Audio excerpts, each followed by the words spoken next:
Now in this video I want us to look into some of the reasons why the EACC raided Wetangula's home, and with no further ado, let's get after it. Now the first reason why Wetangula was raided is because this is the opportune time to do it. How so? The entire National Assembly is currently on a 2-day retreat in Mombasa where they're set to review Parliament's mandate and later on to hold joint talks with the judiciary, so boma haina mtu. Wetangula had best believe all his dirty laundry is sitting in a file in Ruto's desk, and Ruto is the one who knows when he'll use it. Now the second reason for EACC raiding Wetangula was to help fulfill Ruto's promise of pursuing corrupt members of parliament. Now in case you missed it, this is what Ruto said earlier on in the week.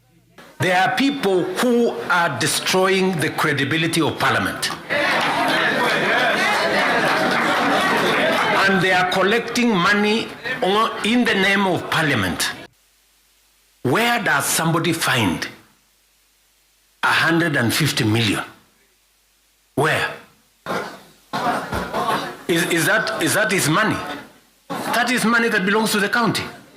Do you, for example, know that a few members of your committee collected 10 million shillings so that you could pass that law on anti-money laundering? Did you get the money?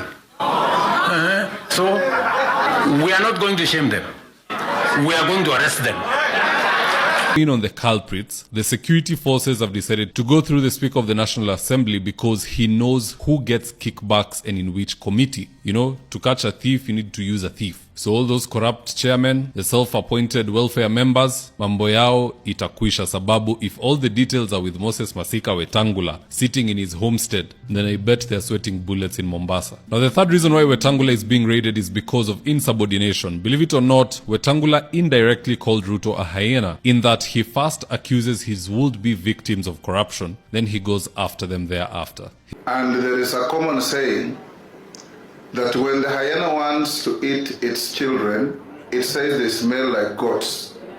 And if there's one thing on this earth Ruto can't tolerate, it's someone who calls him out for his behavior. If you start telling Ruto the truth, the way Rigathi used to tell him the truth, you get impeached. Muturi was frustrated out of office. Gachagua, same thing. Why? All because of speaking truth to power. Wetangula, within the past 48 hours, just like the majority leader, have both been misbehaving. Ishungwa is talking about impeaching the president and conducting oversight on his office, while bragging that nothing can be done to him. Wetangula is busy calling Ruto a hyena and saying that he has no powers inside the National Assembly, that he is the top don, based on what I heard him say in Mombasa. These two things put together have led to the president believing that these two are in cahoots and they are very bad company for each other. He was expecting one of the two or both to help snuff out the fire that has started in the National Assembly, but they are the ones adding the coal inside those flames. So TikTok, Wetangula, your time seems to be up. Now the fourth and final reason for this raid on Wetangula's home is because the president needs to gather enough data and evidence to help remove Wetangula as Speaker of the National Assembly, because there is no broad base if there is no equitability or equity for that matter. If the Senate Speaker is going to be Aaron Cheriot, the National Assembly Speaker had better be somebody from ODM, Otiende Omolo, Junet Mohammed, Babu Owino. It has to be somebody from that faction so that they can feel it's a nusu mkate government and Raila can support wholeheartedly moving into 2027. I'd hate to be the Speaker of the National Assembly right now.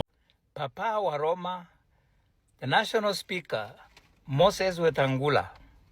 You know, when a hyena wants to eat its own children, it begins accusing them first that they smell like goats. EACC wamevamia Moses Wetangula. Uko nyumbani ya kukaliki. Kumbe wadau, kumbe huko wamepangia Moses Wetangula na bado sina rada. Sasa tunapata rada. Ati EACC imestorm kwa Moses Wetangula. Papa wa Roma. Ruto fukuza huyo. Fukuza huyo, tutamchukua. Sisi wa Mnyoro tutachukua Wetangula kama kikimoto hivi. Hivi. Huyo jamaa tunajua vali yake. Pale tukiona Wetangula pande yetu na tukiwa anatembea. Hakuna kura mnangoa Western. Wetangula kwa hiyo wingi ya Kenya Kwanza. Ule mnaweza kuletea kura ya maana. Ni Wetangula. Na sasa mjaribu kufukuza huyo. Western Kenya yote tunachukua tuipeleka wa Mnyoro. Jogo nani atakutafutia ukure ya Western Block? Nani? Fukuzeni wa jamaa tumchukue. Wote tunamsign hapo kama kikimoto. Kumbe mambo ya corruption ni watu ni kupangia watu mfukuze. Nilisikia unataka kufukuza watu bunge. Probably ni Wetangula alafu next maybe ni Kimani Ichung'wah. Lakini Kimani Ichung'wah fanya vile mnataka na yeye. Lakini Wetangula mkifukuza huyo tuna sign.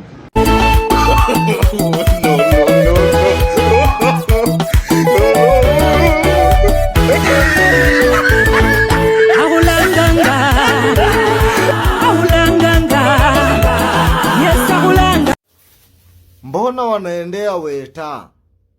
Na siko hapa kutetea Weta. Wacha niwaambie. Saizi mambo ni matatu.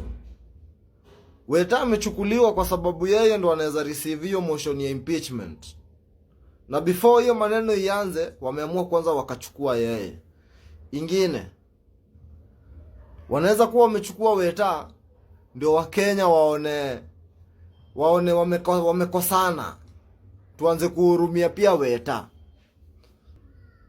Ndio maana Sifuna alikuwa anauliza, na where are our speakers? Wallahi hata Kingi anaenda ndani. Hii ni drama.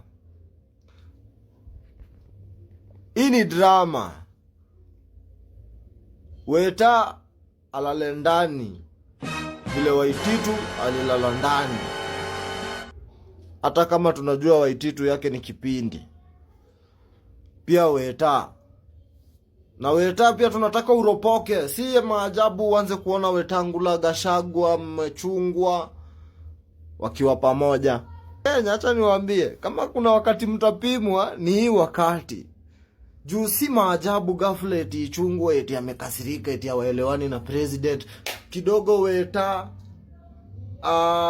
Weta huyu mwenye anakuwa ya master pale hivyo bunge. Tell me who is next. Ndio vile tumeamua na tusimame peke yetu. Hao watu hawako na sisi. Saizi wameanza kujifikiria na the best they can do ni kuwakoroga nyinyi kama wa Kenya. Si siasa imekataa hiyo ukabila. Tukorogane sasa. Bas. Sikiza hapa. Man, Wetangula speaker wa parliament. Of course anapatikananga parliament, right? But EACC wameamua kwenda kumsalimia kwake. Wameona huyu jamaa ana concentrate ni kana analanga parliament sana. EACC wameamua to take a good action as neighbors.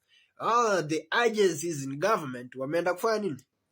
So the breaking news is EACC today wameweza kwenda pale kwa Wetangula, and I believe they have gone to greet him. Is somebody in the government, you know what I'm saying? Not in bad way, but somebody in the government wameenda greet.